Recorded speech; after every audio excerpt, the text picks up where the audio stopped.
Vor langer Zeit, da hat ein junger Mann gelebt. Zusammen mit seiner Familie hat er in einem einfachen Holzhütchen gewohnt. Der junge Mann war ein grosser Sammler und hatte Vitrinen voll Briefmarken und Armbrüste. Ich rede natürlich von Wilhelm Tell. Das war noch ein richtiges Mannsbild. An einem schönen Sonntagmorgen ist der goldlockige Wilhelm Tell zusammen mit seiner Familie am Brunchen. Seine Familie, das ist die Frau, die Maja Tell, und der Sohn, der Walter Andreas Müller-Tell. Oder einfach kurz, der Walti. Bub, gib mir den Anker bitte. Da, Vater. Danke, Bub. Du Walti, schreibst eigentlich immer noch mit deiner Freundin hin und her. Das scheint mir eine ganz lässige zu sein. Oh, Mami, du bist so peinlich.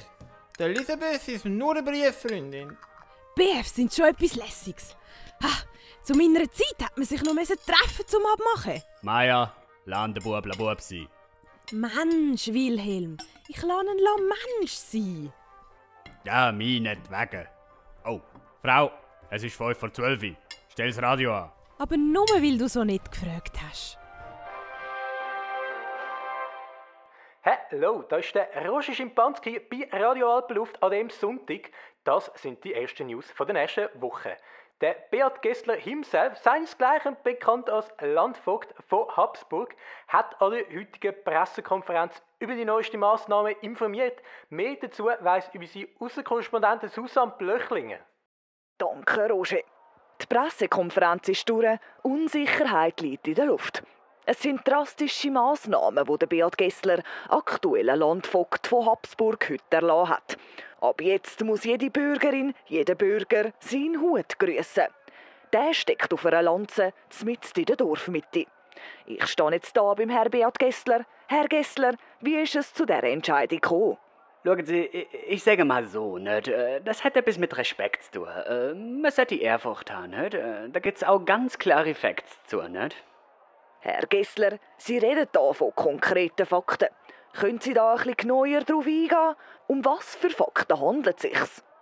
Na gut, ich sag mal so, ich bin nicht so gut im Diskutieren jetzt, aber ich muss auch mal wieder los, nicht? Ich muss noch ganz viele politisches Dings machen hier, nicht?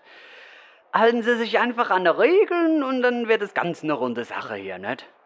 Das ist ja alles schön und gut, aber ich glaube, in vielen Haushalten herrscht im Moment Angst und Ratlosigkeit. Können Sie den Zuhörerinnen und Zuhörern recht nur erklären, was passiert, falls man sich nicht an die von Ihnen aufgestellten Regeln halten sollte?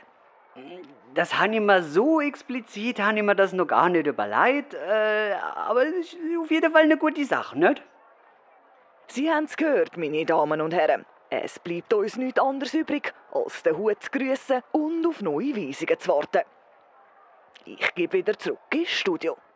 Thank you für die News. Jetzt geht es gerade weiter mit unserem Polit-Talk Roger gegen Markus. Markus? Bist du schon da? Neumodisches Zeug, die Grösserei. Ich grüsse die Jungs vom Buldern, aber sicher nicht den Hut. Wilhelm, pass auf, was du vor unserem Sohn sagst. Aber ist doch wahr. Dem Gessler müssen wir auch mal zeigen, wo der Bartli den Most holt. Ich lasse mir ja vieles bieten, aber einen Hut grüssen? Nein, merci du. Du versuchst einmal den grossen Hengst zu markieren, aber machst nachher nichts. Wenn es dir so wichtig ist, gang doch reklamieren. Du hast recht, Frau. Schmier mir ein Butterbrot. Nachher mache ich mich auf den Weg. Dem Glünki zeige ich's. Mein Name ist Tell. Das ist doch Kackscheisse. Ich wollte dich nur provozieren, Wilhelm. Nichts ist. Jetzt hast du den Bogen überspannt. Sohnemann, Krocks anlegen, mitkommen. Aber ich warte doch noch auf den Brief von der Elisabeth. Kopfvertori, habe ich so einen Weichspüler aufgezogen. Auf jetzt, gehen wir demonstrieren. Es macht mich sehr traurig, wenn ich sehe, wie du unseren Sohn politisierst. Der Walter Andreas fühlt sich nämlich als jungsozialer Linksaktivist. Das stimmt doch gar nicht. Hebt die Schnur und isst dein Biberli. Ich rede gerade mit deinem Vater. Genug geredet, Frau. Komm, Sohn, sonst reisse ich dir den Ohren aus dem Haus. Ich komme ja. Und wenn sie noch nicht gestorben sind, dann leben sie noch. Oh, Nein, Moment mal. Warte mal, da hat's ja noch ein paar Seiten. Ja, schade, ich habe gehofft, ich verwünsche noch den 7. Zug. Naja, anyhow. Es war ja so, der Wilhelm Tell ist zusammen mit seinem mutigen Sohn, dem Walti, über Stock und Stein bis ins Kempner Doppelleben geschumpelt. Und nach wenigen Stunden schlussendlich in Habsburg angekommen.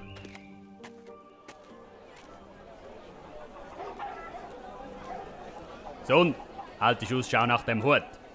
Wir sind doch gerade daran vorbeigelaufen. Dort hinten, der Stab mit dem Hut, oder? Genau darum habe ich dich mitgenommen. Komm! Der Wilhelm und sein Sohn kommen zu einem grossen, dicken Stab, der mitten auf dem Dorfplatz steht. Ganz oben steckt ein Hut mit Federn. Während der Walti den Stock von Kopf bis Fuß mustert, lädt sein Vater plötzlich die Hosen runter. Vater, was machst du? Du bist so peinlich. Jetzt wird da ein Stock angebrünzelt, bis an den Tobak. Hey, ihr dort! Was macht ihr? Bub, Ohrenspitze und Augenschleifen. Ich zeig dir mal, wie man mit dem Habsburger Gesindel umgeht. Mein Name ist Tell. Packen Sie Ihren Rüssel wieder ein, junger Mann. Sie wissen wohl nicht, wo Sie hier hinpinkeln. Sehr wohl wissen wir das. Gell, Bub? So, genug ist genug. Gessler! Oh Vater, jetzt gibt's Ärger. Der Gessler kommt. Ich hoffe, du hast einen guten Grund, warum du mich rufst, Ritter Bohnenstecki. Ich habe gerade ein Sprudelbad nehmen. Mit Lavendelduft und allem drum und dran. Ja, schauen Sie selber. Die Flachpfeifen urinieren hier an unser schönes Wahrzeichen. Aber haben's wenigstens den Hut grüßt? Nein, natürlich nicht. Will mir nie in den Sinn kommen. Das wäre mir jetzt aber schon noch wichtig gewesen, muss ich sagen. Das ist richtig. Das haben wir so entschieden. Also, Herr Gessler natürlich. Das bin natürlich nicht nur ich allein gewesen, nicht? Das haben wir alle zusammen, haben wir das eingewilligt, haben wir alle eine gute Sache gefunden. Und ja, dann halten wir uns auch dran, finde ich, nicht, oder? Tust gerade noch schnell grüßen, bitteschön? Nein. Doch. Dann hast du zur Strafe 100 Tage Dorfverbot. Für die Zeit darfst du dich da nicht mehr blicken lassen. Ende aus, fertig, basta. Ui nein, das ist so schlimm. Im Gegenteil. Wenn's nach mir ginge, müsstest du im Altersheim Ärsche polieren. Das könnt ihr nicht machen. Mein Boulderverein ist doch da im Dorf. Ganz ehrlich, das ist mir Hans was heiri. Meine Entscheidung gehört mir nicht. Und da lässt sich auch nichts dran rütteln und schütteln. Der Tell schaut hässig umeinander. Plötzlich kommt ihm eine Idee. Er legt seine Hose wieder an und steht auf ein Schemmeli. Liebe Bürger, lasst mir zu. So eine Unterdrückung lasse ich mir nicht bieten. Ich fordere den Gessler raus. Papi, hör auf. Das ist so peinlich. Das ist nicht peinlich. Der Gessler sieht nicht ein, dass er einen riesen Fehler gemacht hat. Wenn ich es schaffe, mit meiner Armbrust etwas vom Walters im Nackel zu schiessen, dann fordere ich, dass mein Dorfverbot aufgehoben wird und ich wieder ordentlich kann bouldern. Oh ja, Unterhaltung. Ritter Bohnenstecki. Bringet's mir den größten Kürbis, den ihr findet, und tun's auf den Kopf von dem Bub. Ja, super. Und ich muss wieder den Kopf anheben, oder was? Nein, du. Ein Kürbis. So wie kommt's noch. Wir langen das Erdbeere. Wir haben leider nur regionale und saisonale Produkte.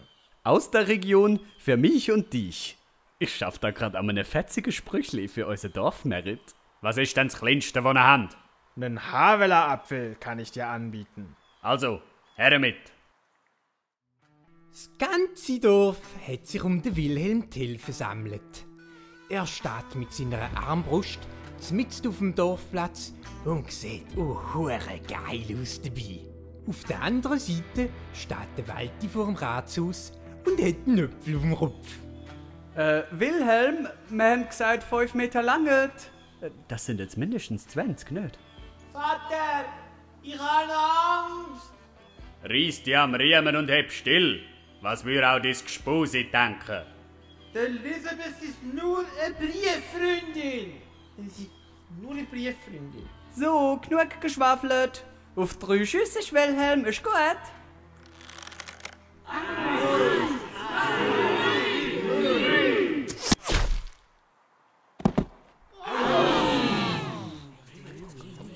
Oh, Scheiße!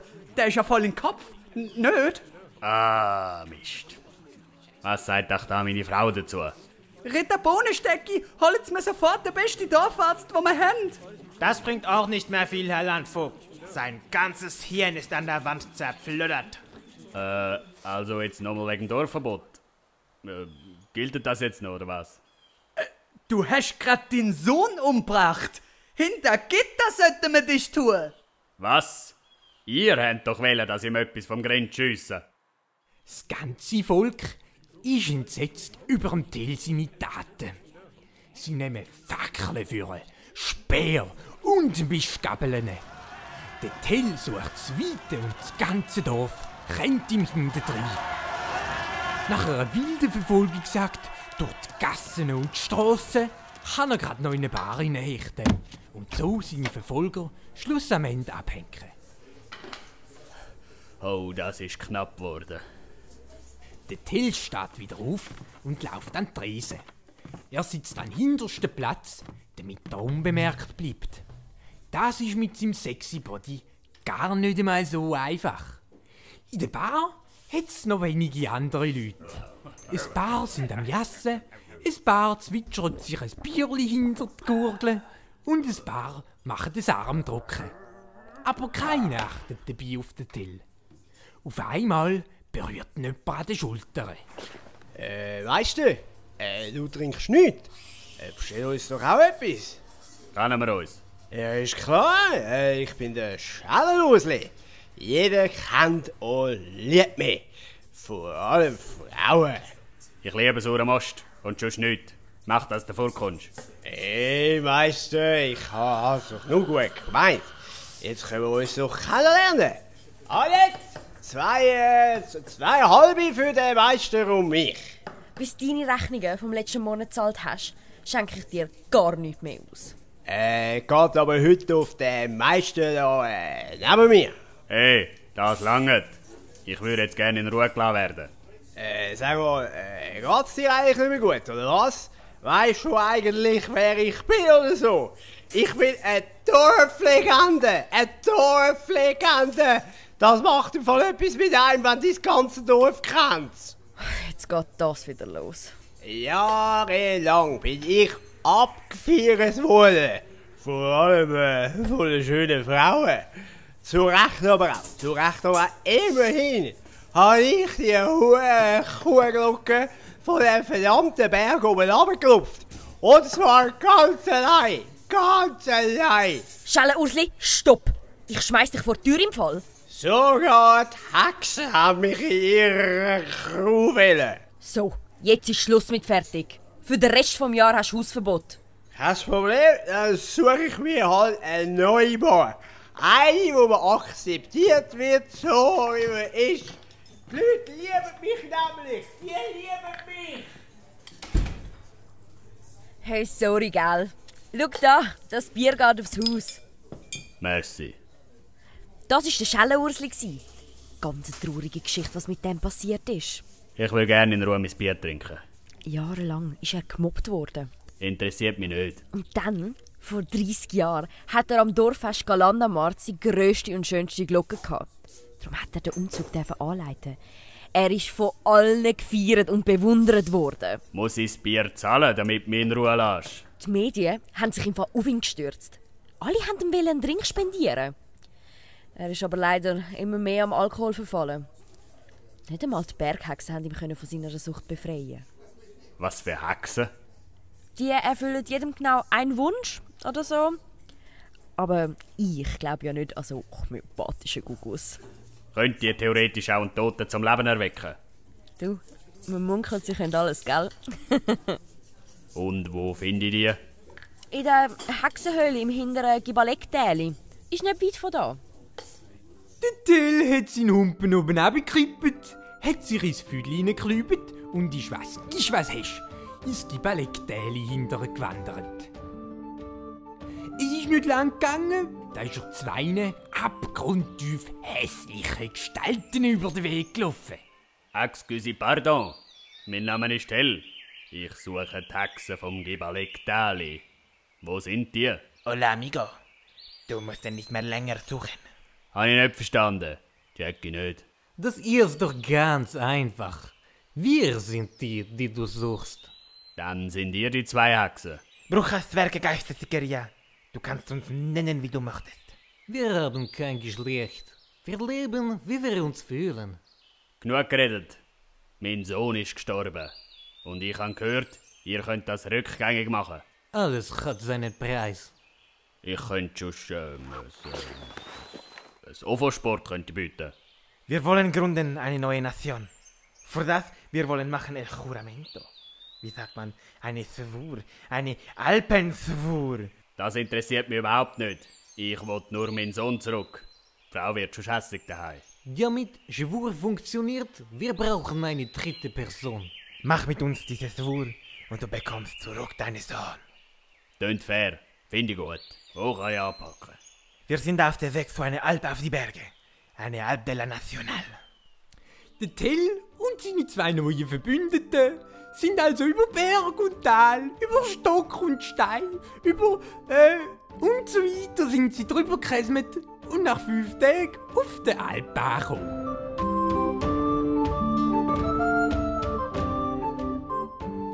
Die 3 sind sehr, sehr stolz auf sich gewesen. Sie sind erschöpft auf ein Bänkchen gesessen und haben genüsslich einen Mohrenkopf verdrückt. Ja, liebe Kinder, das hätte man damals noch dürfen sagen. Nun, wir machen die Alpenschwur. Für das, wir machen große Feuer.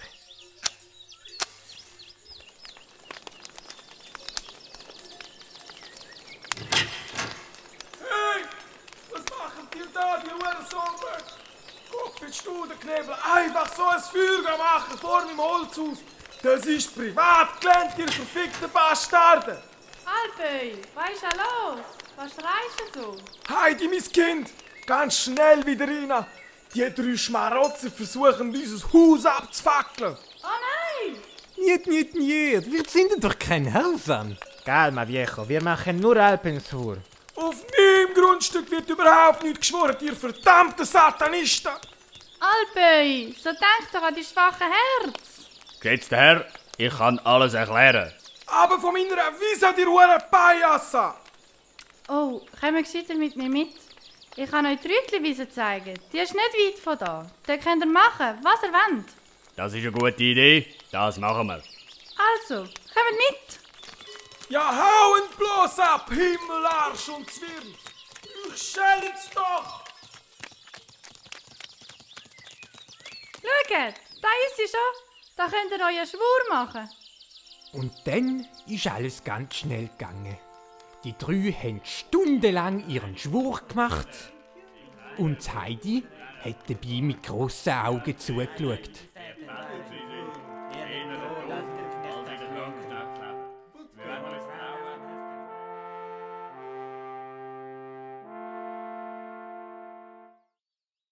Amigos, wir haben es vollbracht. Wir haben gegründet eine Nation Helvetica. Geschadet hat sicher nicht. Ich habe meine Pflicht erfüllt. Ich möchte jetzt meinen Sohn. Voilà, bitteschön. Ganz langsam, Kollege. Wir haben nur benötigt eine dritte Person für den Schwur. Stopp! Nein, so ist das nicht abgemacht gewesen. Warum, du wolltest neue Kind? Es gibt genug Menschen auf der Welt. Nimm diese hier. Mich? Aber ich wohne doch da beim Alpöi. Heidi, geht's noch? Ich hol mir doch nicht noch eine zweite Frau ins Haus. Chico, du bist zu wählerisch. Willst du lieber gehen ohne Kind a la casa? Zugegeben, ich will meine Frau nicht hässlich machen. Meinetwegen. Und so, liebe Kinder, hat dann der Tels Heidi unter den Arm genommen und ist auf einer Kuh Richtung Sonnenuntergang geritten. Die 2 Hexen haben am ersten Kantonsnamen umgestiert. Die eine wäre für Relevantodores gsi und die andere für Uri. Der Gessler hat aufgrund der aktuellen Geschehnisse das alljährliche Knabenschiessen initiiert. Der Alpöi ist davon ausgegangen, dass die Deutschen Heidi entführt haben. Und wenn er noch nicht gestorben ist, dann ist er heute noch auf der Suche nach dem Heidi. Und der Schellenursli, der ist vor der Zug gekumpelt. Und mit diesen schönen Worten entlasse ich euch in Feierabend.